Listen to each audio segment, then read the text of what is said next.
ಶಿವಪುರ ಗ್ರಾಮದಲ್ಲಿ ಶಾಲಾ ಮಕ್ಕಳು ಮತ್ತು ಪೋಷಕರು ರಸ್ತೆ ನಿರ್ಮಿಸಲು ಪ್ರತಿಭಟನೆ. ಯರಗಟ್ಟಿ ತಾಲೂಕು ಕೊಟ್ಟೂರು ಶಿವಪುರ ಗ್ರಾಮದಲ್ಲಿ ಕಳೆದ 30 ವರ್ಷಗಳ ಹಿಂದೆ ಶಾಲಾ ಮಕ್ಕಳಿಗೆ ಶಾಲಾ ವಾಹನ ಸಂಚರಿಸಲು ರಾಮಣ್ಣ ಕಂಬಾರ ದಾನಿಗಳು ದೇಣಿಗೆ ಶಾಲೆಗೆ ನೀಡಿದ್ದರು. ಶಾಲಾ ಮಕ್ಕಳು ಶಾಲೆಗೆ ಸಂಚಾರ ಮಾಡಲು ರಸ್ತೆಯನ್ನು ನೀಡಿದ್ದರು.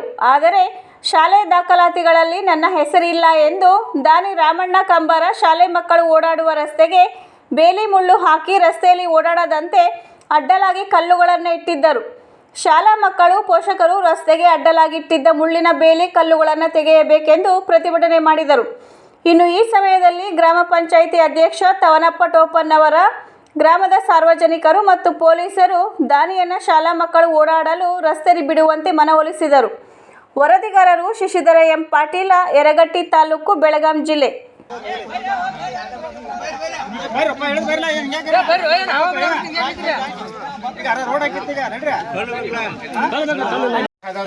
ತಕರಾರಿಲ್ಲ ಅದ ಆದ್ರ ಸೈಕಲ್ ಮೋಟ್ರ್ ಹಾಸೋದು ಎತ್ತುಗಳು ಹಾಸೋದು ಎದ್ದು ಕಡೆ ದಾಟ್ರಿ ಎಲ್ಲ ಬೆಳಿರಿ ಎಲ್ಲಾ ಕಡೆ ಬೆಳಿ ತಿನ್ಕೊತ ಅಡ್ಡಾಡುದು ಅಪ್ಪಂದ ಐತಿ. ಆದ್ರೆ ಒಬ್ರು ಎಟ್ಟು ಕೊಡ್ಬೇಕು.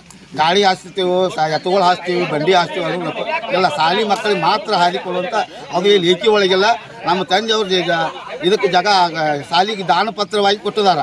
ಆ ಪ್ರಕಾರ ದಾನ ಪತ್ರ ಪ್ರಕಾರ ಆ ಲೇಖಿ ಒಳಗೆ ರಾಮಣ್ಣ ಕಂಬಾರ್ ತೋಟದ ಶಾಲೆ ಅಂತ ಹೆಸರಿತ್ತ. ಆ ಹೆಸರು ಈಗ ಇಲ್ಲ ಸರ್. ಅಲ್ಲ ಲೇಖಿ ಒಳಗೆ ಕಾಗದ ಪತ್ರ ಒಳಗೆ ಇಲ್ಲ. ನಾವು ಕೇಳೋದು ಒಂದೇ, ಕಾಗದ ಪತ್ರ ಒಳಗೆ ನಮ್ಮ ತಂದೆಯವರ ಹೆಸರು ನಾಮಕ ಅಂಕಿತವಾಗಿ ಸೂರ್ಯ ಮಿಗಳೊಳಗೆ ಉಳಿಬೇಕು ಅನ್ನೋದು ದಾನ ಕೊಟ್ಟತಿ. ಶಾಲಿ ಆ ಹೆಸರು ಉಳಿಬೇಕಂತೇಳಿ ಇವ್ರನ್ನ ದೈವದವ್ರನ್ನ ಕೇಳ್ಕೊಳಕತ್ತೀವಿ. ಆದ್ರೆ ಇವ್ರು ಏನಂತಾರು ಬರೀ ಅಡ್ಡಾಡಿ ಮಾತಾಡ್ತಾರೆ. ಅದು ನಮಗೆ ಬೇಕಾಗಿಲ್ಲ. ನಮಗೇನ ಶಾಲಿ ಮಕ್ಕಳು ಹೋಗಕ್ಕೆ ನಮ್ಗೆ ಆಯಾಕೆ ನಮಗೆ ಪರವಾನಿಕೆ ಐತಿ. ಇಲ್ಲ ಅಂತ ನಾವೇನು ಹೇಳಕತ್ತಿಲ್ಲ. ಆದ್ರೆ ನಮಗೂ ಅನ್ಯಾಯ ಆಗೈತಿ. ಆ ಅನ್ಯಾಯ ಸರಿಪಡಿಸಪ್ಪ. ಇಷ್ಟೆಲ್ಲ ಮಂದಿ ಕೂಡಿದ್ರಿ. ನಮ್ಮ ಅಪ್ಪರ ಹೆಸರು ಕಾಯಿ ಮುಳಿಲಿ, ಅಲ್ಲಿ ತಂದೆ ಹೆಸರು ಕೊಟ್ಟಿದ್ದೀವಿ. ದಾನ ಪತ್ರವಾಗಿ ಕೊಟ್ಟಾರೆ. ನಾವು ₹1 ರೊಕ್ಕ ತಿಂದಲ್ಲ, ದೈವ ತಿಂದಲ್ಲ, ಯಾರೂ ತಿಂದಿಲ್ಲ. ಫ್ರೀ ಆಗಿ ಕೊಟ್ಟಿದ್ದಾರೆ ಜಾಗ. ಆ ಹೆಸರು ರಾಮಣ್ಣ ಬಿ ಕಂಬಾರ್ ತೋಟದ ಶಾಲೆ ಅಂತೇಳಿ ಲೇಖಿ ಒಳಗೆ ಕಾಗದ ಪತ್ರಗಳು ಉಳಿಬೇಕು. ಬೋರ್ಡ್ ಮ್ಯಾಗ ಬರೋದ್ರಲ್ಲ. ಬೇಕಾ ಪಂಚಾಯತ್ ಮಟ್ಟದಲ್ಲಿ ಫಿಕ್ಸ್ ಮಾಡ್ತೀವಿ. ಯಾಕಂದ್ರೆ ಇವರೊಬ್ರು ಬಂದು ಕಂಟಿ ಹಾಕೋದು ಸರಿ ಆಗೋದಿಲ್ಲ. ಪರ್ಮನೆಂಟ್ ರೋಡ್ ಬೇಕು. ನಾಳೆ ಇವ್ರ ಮಕ್ಕಳ ಕೈಲಿ ತಕರ ಬರಬಾರ್ದು. ನಮ್ಮ ಪರ್ಮನೆಂಟ್ ರೋಡ್ ಬೇಕು.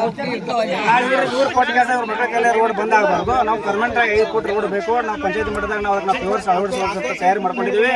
ಇದಕ್ಕೆಲ್ಲ ಜನ ಬೆಂಬಲ ಐತಿ. ಇದು ಜನ ಅಭಿಪ್ರಾಯ ಪರವಾಗಿ ನಾನು ವಿನಂತಿ ಮಾಡಿಕೊಡ್ತೀನಿ. ಎಲ್ಲ ಮೇಲಾಧಿಕಾರಿಗಳಾಗಲಿ, BO-ಗಳಾಗಲಿ, ತಹಸೀಲ್ದಾರ್ಗಾಗಲಿ, AC ಅವರಿಗಾಗಲಿ, DC ಅವ್ರಿಗೆ ಎಲ್ಲರಿಗೂ ನಾವು ಮನವಿ, ಸರ್ಕಾರ ಮಟ್ಟದಲ್ಲಿ ಎಲ್ಲರಿಗೂ ನಾನು ಮನವಿ ಮಾಡುತ್ತೀನಿ. ಸಾರ್ವಜನಿಕ ಭಾಳ ತೊಂದರೆ ಆಗಿದೆ. ಇದು ಮತ್ತು ಮಣ್ಣು ರಾಡಿ ಇರೋದ್ರಿಂದ ಭಾಳ ತೊಂದರೆ ಐತಿ. ಇದು ಕಾಂಕ್ರೀಟ್ ಅಥವಾ ಪ್ಯೂರ್ಸ್ ಆದ್ರೆ ಮಕ್ಕಳಿಗೆ ತೊಂದರೆ ಆಕೈತಿ. ಇಲ್ಲಿ ಯಾರು ಮಕ್ಕಳ TC ಕೊಟ್ಕೊಡ್ರಿ ಒಬ್ಬರು ನಮ್ಮ ಮಕ್ಕಳು ಕಳ್ಸೋಲ್ಲ ಅನ್ನತ್ತಾರು. ಯಾವ ಮಟ್ಟಕ್ಕೆ ಬಂದೈತಂದ್ರೆ ಇಲ್ಲೇ ರೋಡ್ನಾಗ ಗಿಡಕ್ಕೆ ಕೂತು ನಮ್ಮ ಮಕ್ಕಳು ಶಾಲೆ ಕಳಿಸ್ರೆ ನಾವು ಶಾಲೆ ಕಳ್ಸೋಲ್ಲ ಅಂತ ಈ ಲೆಕ್ಕಕ್ಕೆ ಬಂದಾರು. ಇದೆಲ್ಲ ಇದೆಷ್ಟು ಸಮಾಜ ಐತಲ್ಲ, ಇದೆಲ್ಲ ದಾರಿ ಪರವಾಗಿನೇ ಅದಾರು. ಆದರೆ ಈ ಹೊಲದ ಮರದ ಪರವಾಗಿ ನಾವು ದಾರಿ ಅಂತ ಬೇಡನವ್ರು ಯಾರು ಅಲ್ಲ. ಎಲ್ಲರೂ ದಾರಿ ಬೇಕನ್ನೋರನ್ನ ಇಲ್ಲಿ ಕುಡಿದಾರು. ದಯವಿಟ್ಟು ಸರ್ಕಾರಲ್ಲಿ ಮನವಿ ಮಾಡಿ ಕೊಡ್ತೀವಿ. ನಮಗೆ ಇಲ್ಲಿ 5 ಫುಟ್ ದಾರಿ ನಾವು ಮಾಡೋಕೆ ರೆಡಿ ಇದ್ದೀವಿ. ತಾವು ಸಹಕಾರ ಮಾಡ್ಬೇಕಂತ ಸರ್ಕಾರಲ್ಲಿ ವಿನಂತಿ ಮಾಡಿಕೊಳ್ತೀವಿ.